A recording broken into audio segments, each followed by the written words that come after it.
반갑습니다. 오늘 국어 수업 시작하겠습니다. 오늘은 윤동주 시인의 서시라는 작품을 함께 공부할 겁니다. 선생님이 학습지를 지난주에 미리 다 여러분들에게 나누어 줬습니다. 집에 다 잘 챙겨갔죠? 혹시 미처 챙겨가지 못한 친구들을 위해서 선생님이 이 영상 옆에 학습지를 업로드 해뒀어요. 그래서 출력을 해서 사용을 하거나 이걸 출력할 수 없는 친구들은 공책에 이 시를 한번 베껴 적어서 옮겨 적어서 필기를 해서 수업에 참여하시면 되겠습니다. 우리는 지금 4-1단원 보리방구 조수택이라는 단원과 관련된 활동을 확장해서 하고 있어요. 먼저 우리가 보리방구 조수택이라는 소설을 학교에서 함께 읽었죠. 이 소설은 인간의 성장을 다룬 작품이었어요. 그래서 이런 성장을 다룬 작품을 읽으면서 여러분 자신의 삶을 한번 되돌아보는, 성찰해보는 태도를 가지는 그런 활동을 하는 단원을 우리가 공부를 하고 있습니다. 그래서 이 인간의 성장 그리고 여러분들의 성찰과 관련해서 선생님이 교과서 바깥의 작품인 소나기를 여러분들과 함께 했고, 그리고 이어서 소설이 아닌 그런 시를 여러분과 함께 또 공부하면서 여러분의 삶을 성찰하는 기회를 한번 가져보도록 하겠습니다. 이 작품은 굉장히 유명한 작품입니다. 이미 한 번쯤은 접해본 친구들이 있을 수도 있겠죠. 그런데 또 이 시를 처음 접하는 친구들도 많을 것 같아요.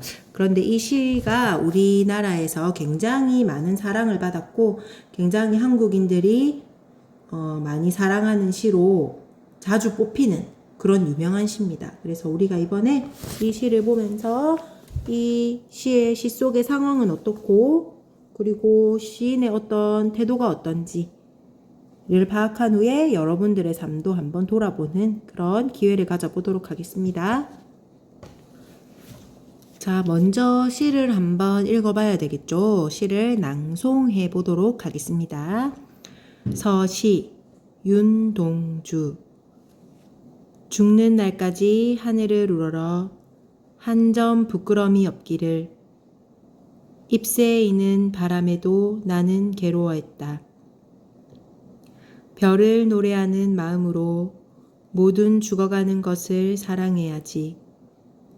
그리고 나한테 주어진 길을 걸어가야겠다. 오늘 밤에도 별이 바람에 스치운다. 자, 이 시가 무엇을 말하고자 하는 시일까요? 우리가 시의 내용을 파악하려고 하면 먼저 시 속에서 말하는 이가 누구인지를 파악을 해야 됩니다. 시 속에서 말하는 이를 우리는 화자라고 합니다.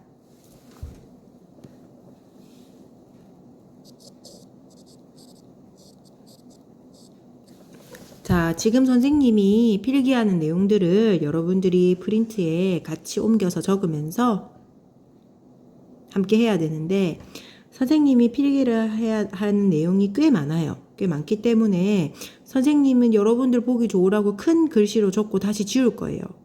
그래서 여러분이 선생님처럼 큰 글씨로 적으면 나중에 적어야 되는 내용을 한 페이지에 다 못 적을 수도 있습니다. 그러니까 선생님처럼 크게 적지 말고 적당한 크기로 해서 잘 정리를 해주시기 바랍니다.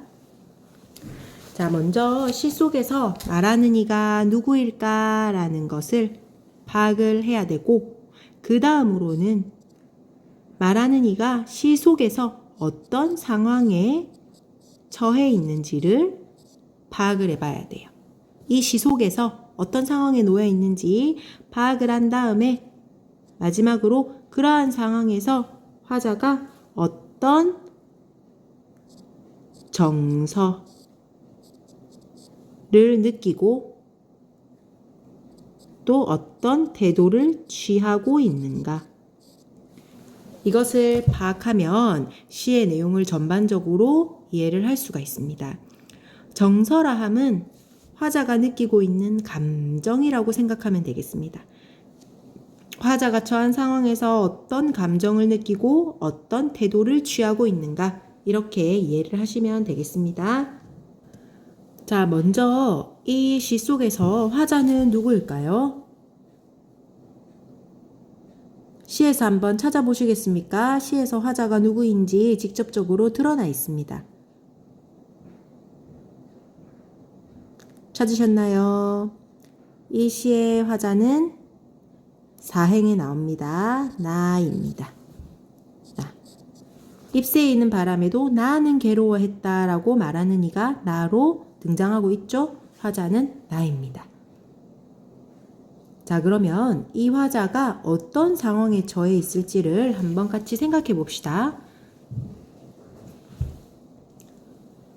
자, 정확하게 어떤 상황인지를 파악하기 어렵다면 우리 이렇게 한번 생각해 볼까요?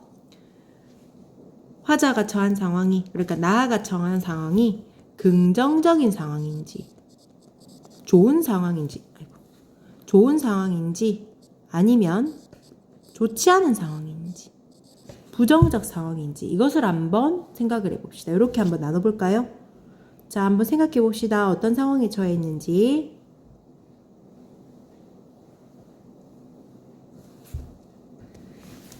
자, 시를 보면 죽는 날까지 하늘을 우러러서 한 점 부끄러움이 없기를, 잎새에 있는 바람에도 나는 괴로워했다라는 말이 나옵니다.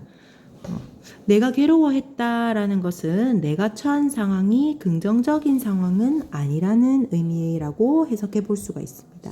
그래서 좀 부정적인 상황이라고 생각을 해볼 수가 있는데, 이 윤동주 시인의 서시가 발표된 때가 일제강점기입니다. 일제강점기였고 1941년이라고 해서 1940년대 발표된 시입니다. 우리 1910년부터 1945년까지 해서 36년간 일제강점기였죠. 그래서 특히 1940년 되면 일제강점기 말기로서 어떤 일제의 탄압이 아주 극에 달했던 시기예요. 그러니까 일본이 우리를 엄청 괴롭혔던 시기라고 할 수가 있어요. 그래서 이런 어떤 윤동주가 살았던 시대, 그리고 윤동주의 서시가 발표되었던 시기를 생각해 본다면 또 더욱더 이 시 속의 어떤 화자가 처한 현실이 부정적이다라는 것을 좀 연결시켜 볼 수가 있을 것 같아요. 아무래도 시에는 시를 쓴 시인의 어떤 마음가짐이나 태도가 드러나게 되어 있죠. 시 속의 화자, 나와 시인은 다르다고 봐야 되지만 그래도 이 시를 쓴 사람은 시인이기 때문에 어떤 시인의 태도나 삶의 태도나 정서나 이런 것들이 시 속에 많이 반영이 됩니다. 그래서 이 시에서 화자가 처한 상황은 어떤 부정적인 상황이라고 한번 생각을 해볼 수가 있습니다. 그래서 부정적인 상황.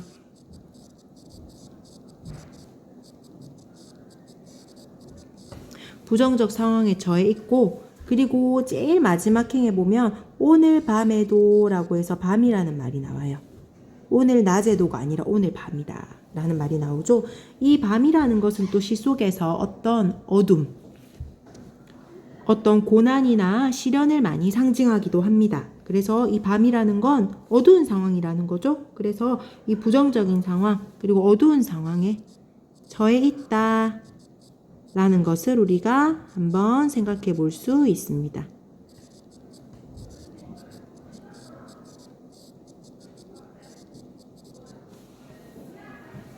이 부정적이고 어두운 상황을 조금 다시 정리를 해본다면 화자가 어떤 고난이나 시련에 놓여 있다. 삶에서 어떤 부정적이고 어둡다라는 거는 안 좋은 일을 겪고 있다라는 거죠. 어떤 화자의 인생에서 고난이나 시련의 상황에 놓여 있다라는 것을 한번 생각을 해보고 추측해 볼 수가 있습니다. 자, 이러한 상황 속에서 지금 화자는 어떤 감정을 느끼거나 어떤 태도를 취하고 있나요? 자, 5행부터 한번 볼까요? 별을 노래하는 마음으로 모든 죽어가는 것을 사랑해야지. 그리고 나한테 주어진 길을 걸어가야겠다. 자, 이 부분을 다시 한번 생각해 보면서 어떤 태도를 취하고 있는지 여러분들이 한번 고민을 해 보십시오.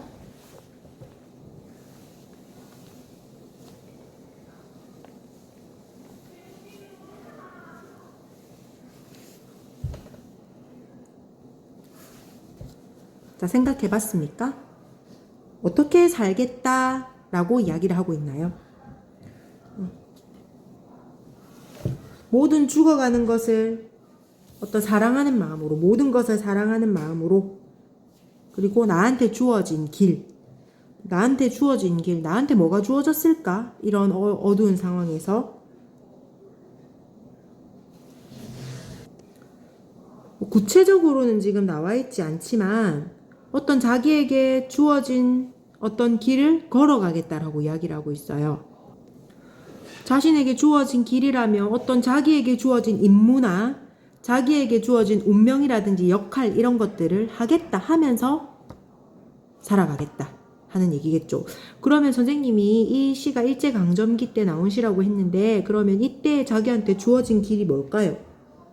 어떤 빼앗긴 나라를 위해서 해야 되는 일이 있다면, 나의 어떤 사명이 있다면, 역할이 있다면 그것을 하고 걸어가야겠다. 이런 얘기를 이야기하고 있죠. 그래서 뭔가 굉장히 의지적인, 의지가 굳은 그런 태도를 보여주고 있습니다. 어떤 의지적인 태도를 보인다. 근데 그 이전에 이런 뭔가 앞으로 내가 이렇게 살아가야겠다라고 자신의 의지를 다질 때는 그 이전에 자신의 삶을 되돌아보는 우리 두 글자 보리방구 조스텍 할 때 핵심 단어 자신의 삶을 돌아보고 반성하는 무엇 성찰의 과정이 굉장히 필요합니다. 그래서 앞에 하나 추가를 하면 자신의 삶을 어떤 성찰해보고 그리고 어떤 의지적인 태도를 보이고 있다는 겁니다. 자, 요렇게 한번 전체적인 내용을 정리를 해볼 수 있을 것 같아요. 이 시에서 말하는 이는 나이고 나는 어떤 부정적인 상황에 어두운 상황에 처해 있어요. 지금 그 선생님이 설명해 줬던 것처럼 이 시가 쓰여진 일제강점기라고 생각을 하면 더 잘 이해를 할 수 있겠죠. 그리고 이때 이 시 속의 화자는 어떤 마음과 태도를 가지느냐, 어떤 자신의 삶을 돌아본 뒤에 어떤 자신의 어떤 주어진 역할을 다하고자 하는 그런 의지적인 태도를 보이고 있다라는 겁니다. 자, 그럼 본격적으로 이제 시의 내용을 좀 더 깊이 있게 들여다보도록 하겠습니다. 선생님이 적은 내용은 이제 지울 거예요. 다시 다른 필기를 해야 되기 때문에 지우겠습니다. 자, 먼저 1행부터 4행까지 내용을 한번 나눠보고 그리고 내용상 5행부터 8행까지 끊고 마지막 행을 이렇게 끊어보도록 하겠습니다. 다시 한번 선생님이 1행부터 4행까지는 읽어보겠습니다. 죽는 날까지 하늘을 우러러 한 점 부끄럼이 없기를 잎새에 이는 바람에도 나는 괴로워했다. 자, 지금 화자는 어떤 삶을 살기를 원합니까? 하늘을 우러러 봤을 때 한 점 부끄럼이 없는 삶을 죽을 때까지 살고 싶어 합니다. 그죠? 그래서 하늘 한번 동그라미 쳐볼까요? 하늘은 화자가 어떤 자신의 삶을 부끄러움 없이 살아가고자 하는 그런 판단의 기준이 되는 게 하늘입니다. 하늘을 올려다봤을 때 부끄러움이 없이 살고 싶다. 그래서 화자의 어떤 삶의 도덕적인 판단의 기준이 되는 것이 바로 하늘이 되겠습니다. 하늘은 도덕적 판단, 화자가 살면서 어떤 도덕적으로 판단을 내리는 것에 기준이 되는 존재가 바로 하늘이 되겠습니다. 한 점 부끄럼이 없기를. 이것은 바로 화자가 꿈꾸는 소망하는 삶이죠.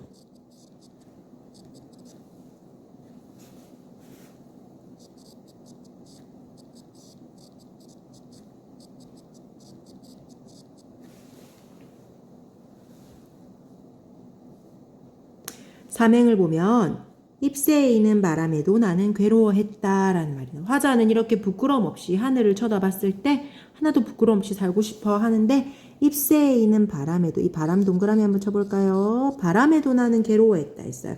나를 괴롭히는 바람은 좋은 의미일까 안 좋은 의미일까? 안 좋은 의미입니다. 이런 말 들어봤습니까? 아이고 바람 잘 날 없네. 바람 잘 날 없네 이게 무슨 뜻일까?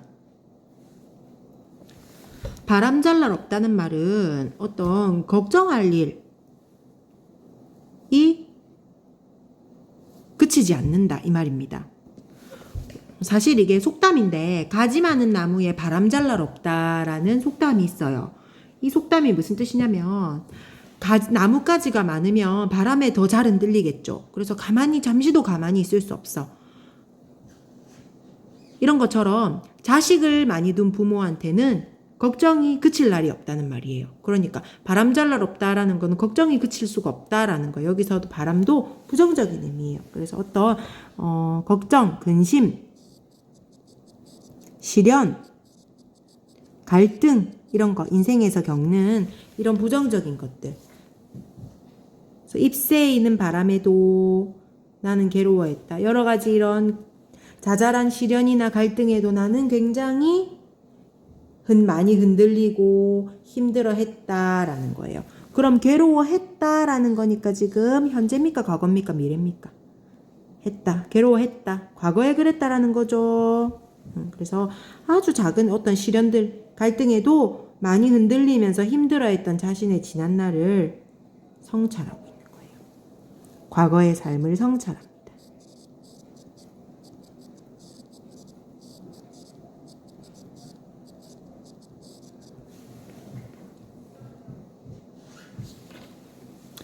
자, 그래서 내용을 한번 정리를 해보자면 1행부터 4행까지는 내용상 화자가 원하는 게 뭐다? 부끄러움이 없는 삶을 소망하고 있다라는 것입니다.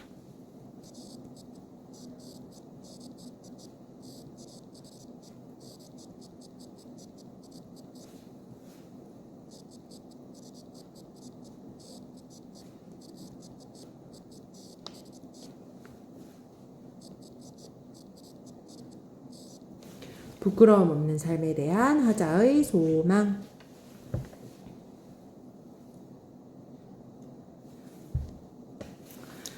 다음으로 5행부터 8행까지 보겠습니다. 별을 노래하는 마음으로 모든 죽어가는 것을 사랑해야지. 그리고 나한테 주어진 길을 걸어가야겠다. 어떤 마음으로 죽어가는 것을 사랑한다고 합니까? 별을 노래하는 마음이죠. 별 한번 동그라미 쳐볼까? 이 별이 상징하는 것은 무엇일까요? 자, 아까 1행에 보면 하늘을 우러러 할 때 하늘 나오죠. 하늘에 이 별이 붙어 있습니다. 우리가 보기에 그렇죠. 하늘에 별이 떠 있는 거죠. 그래서 이 별도 좋은 의미를 가지고 있어요. 모든 이제 죽어가는 것을 사랑하는 게 별을 노래하는 마음이잖아. 그래서 모든 것들을 사랑하는 이런 순수한 마음을 말합니다. 그리고 어떤 화자가 꿈꾸는 삶 그런 것이죠. 그래서 별은 어떤 순수한 마음 그리고 화자가 꿈꾸는 순수하고 이상적인 삶을 상징하는 것이에요. 이상적이라는 말이 뭐냐면 우리가 추구하는 것, 우리가 완전하다고 완벽하다고 여기는 게 이상적인 거예요. 여기서 보면 일행의 하늘도 화자가 어떤 바라는 이상적인 그런 판단의 기준이 되는 존재고 마찬가지로 별을 노래하는 마음으로 모두 죽어가는 것을 사랑해야지. 이 말은 어떤 순수하고 이상적인 삶, 모든 것들을 사랑하는 순수한 마음을 가지겠다 이런 것입니다. 모든 죽어가는 것은 마찬가지로 어떤 고통받으면서 살아가는 것들을 말하겠죠. 고통받으며 살아가는 것들.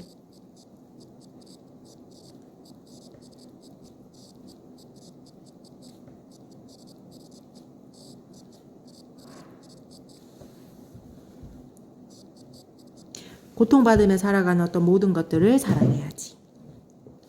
그리고 나한테 주어진 길을 걸어가야겠다 할 때 여기서 길 한번 체크해 주세요. 길은 우리가 진짜 걸어가는 길이라고도 볼 수 있지만 인생의 길을 상징한다고 볼 수 있어요. 아까 선생님 잠깐 이야기했는데 자신에게 주어진 길이 뭘까? 이런 시련과 갈등 속에서 자기에게 어떤 주어진 인생의 역할 말하겠죠. 자신에게 주어진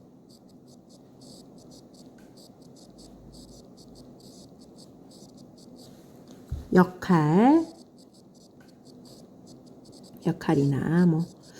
이런 말 한번 적어볼까? 사명. 자신에게 주어진 역할이나 사명 또는 숙명 이렇게도 한번 적어볼게요.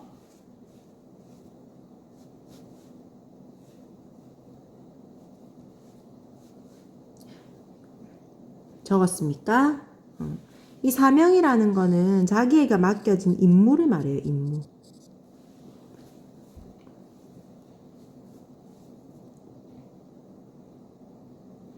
됐습니까? 그래서 나에게 주어진 길은 자신에게 주어진 역할이나 맡겨진 임무, 그리고 숙명이라 하면 조금 더 이제 진지한 뜻이 되는데 자기가 태어날 때부터 가지고 있는 운명, 피할 수 없는 운명 이렇게 생각하면 됩니다. 그래서 이런 것들 자기가 태어나서부터 자기한테 주어진 어떤 역할, 임무, 운명 이런 것들을 맡아야 되겠다. 걸어가겠다라는 거예요. 걸어가야겠다니까 과거일까? 지금 현재일까? 앞으로 미래일까? 앞으로 미래의 의지를 이야기하는 것이죠. 그래서 5행부터 8행까지는 자신의 앞으로 인생의 그 길을 자신의 어떤 역할이나 임무를 맡으며 살겠다라는 의지가 드러납니다. 이것은 어떤 미래의 삶에 대한 의지가 되겠죠. 1행부터 4행까지는 과거의 내용이고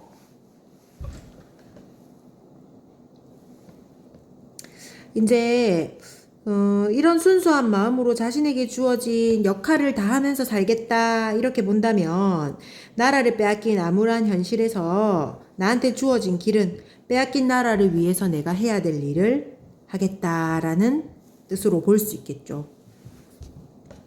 마지막 보겠습니다. 오늘 밤에도 별이 바람에 스치운다. 오늘 밤입니다. 오늘 밤이라 함은 현재를 이야기하는 것이죠. 밤 동그라미. 밤은 어두운 현실 상황. 지금 현재 어두운 현실. 일제강점기. 그쵸? 일제강점기의 어떤 괴로운 상황, 부정적 상황을 얘기하는 거죠. 어두운 현실, 부정적 현실. 에도 별이 바람에 스치운다라는 겁니다. 자, 이 마지막 부분은 이런 어두운 현실 속에서도 무엇처럼? 이 별처럼 어두운 현실에서도 반짝반짝 빛나는 별처럼 자신의 양심을 지키면서 살아가겠다라는 의지를 이야기하고 있습니다.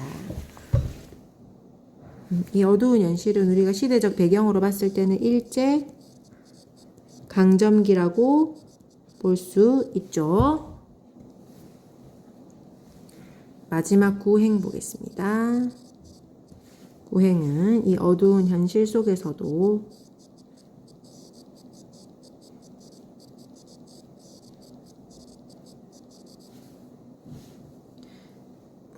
별처럼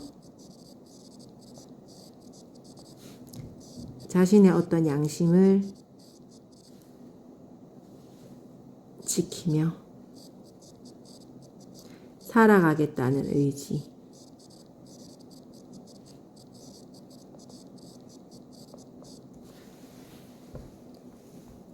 드러내고 있습니다.